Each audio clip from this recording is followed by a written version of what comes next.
Je suis le secrétaire général de l'Union, du secrétaire général de l'Union du Maghreb arabe, qui depuis la réunion des chefs d'État le 17 février 1989 a été créé et son siège est au Maroc, à Rabat. Il travaille depuis le début vers la fin du dernier siècle, travaille sur des secteurs assez importants pour les 5 pays membres de l'Union du Maghreb arabe. Et maintenant, après ce qui s'est passé le siècle dernier, maintenant nous assistons à une conscience plus grande de la nature des défis qui ne sont plus uniquement des défis nationaux, c'est des défis transfrontaliers. Et le fait que ce soit des défis transfrontaliers pose une question essentielle: comment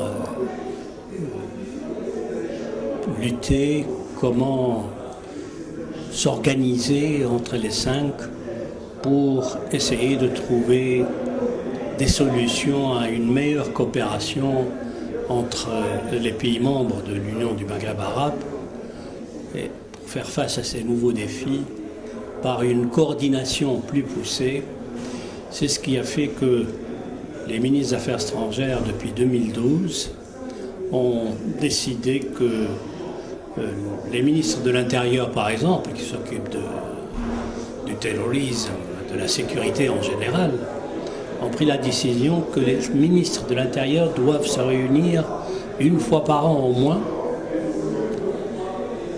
successivement dans les capitales maghrébines. La première réunion a eu lieu à Rabat, la deuxième réunion en 2015, début 2015, à Mauritanie, et la prochaine réunion en Tunisie.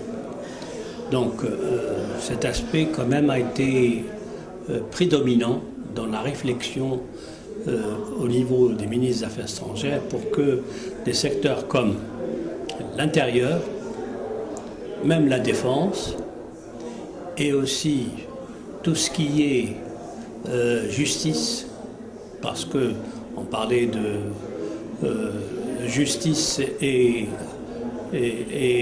quand même la question de l'intérêt que prend la dimension islamique depuis un certain temps. Donc une réunion des ministres chargés des affaires religieuses a eu lieu en Mauritanie, et ils se sont mis d'accord pour organiser quand même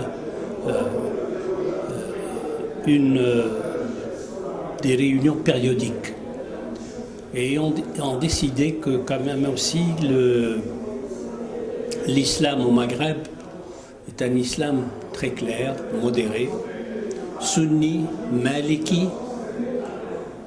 Les chiites, pourtant au Xe siècle on avait des chiites, ils sont partis vers le Moyen-Orient.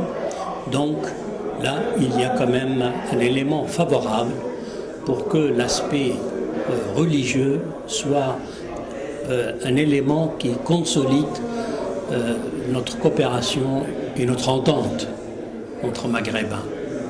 Et je pense que cette évolution décidée par le Conseil des ministres des Affaires étrangères du Maghreb a eu un effet positif pour que dans certains secteurs, il est temps maintenant qu'on travaille d'une façon plus sérieuse. Et ces secteurs maintenant, c'est des secteurs de la justice, de la sécurité, mais aussi de l'économie. Les ministres de l'économie se sont réunis, et aussi l'aspect social. J'ajouterai pour terminer, on avait 48 universités maghrébines dans les 5 pays maghrébins. Eh bien, lorsqu'on a fait le point de la situation, on a découvert que, en plus des universités, il y a les instituts de hautes études. Et en tout, nous avons trouvé que nous avons 70 universités et des instituts de hautes études. Ils se sont réunis l'année dernière, les 70 ont créé une association maghrébine universitaire, des universitaires. Et on leur a demandé de réfléchir avec nous. Parce qu'un prof universitaire, c'est un monsieur qui connaît comment réfléchir et comment attaquer les problèmes. Et j'espère que, en plus de cette effervescence qu'on est en train de sentir dans les pays, que ce soit au Moyen-Orient ou au Maghreb, par rapport à notre religion, ça a mené certains pays à créer l'islamophobie, mais c'est à nous de défendre notre religion. Donc nous avons créé cette institution des ministres chargés des affaires religieuses, mais aussi notre sécurité. Donc les ministres de l'Intérieur se réunissent périodiquement maintenant, alors qu'avant, dans le siècle dernier, ils se sont réunis 4 fois uniquement. Maintenant, ça devient annuel. Des réunions et 4 commissions ont été créées au sein de ce secteur sécuritaire dirigé par les ministres de l'Intérieur et aussi l'avis des ministres de la Défense. Je crois que ça mène un petit peu à une plus grande coopération dans ces secteurs clés. Et j'espère que la sécurité, la coopération économique, financière et sociale entre les 5 pays va se renforcer parce que notre méthodologie maintenant s'améliore. Elle n'est pas aussi rapide que dans d'autres organisations régionales, mais je crois que maintenant nous allons partir sur le bon pied et essayer d'aller plus rapidement pour réaliser le processus d'intégration économique, sociale des pays maghrébins. Je vous remercie.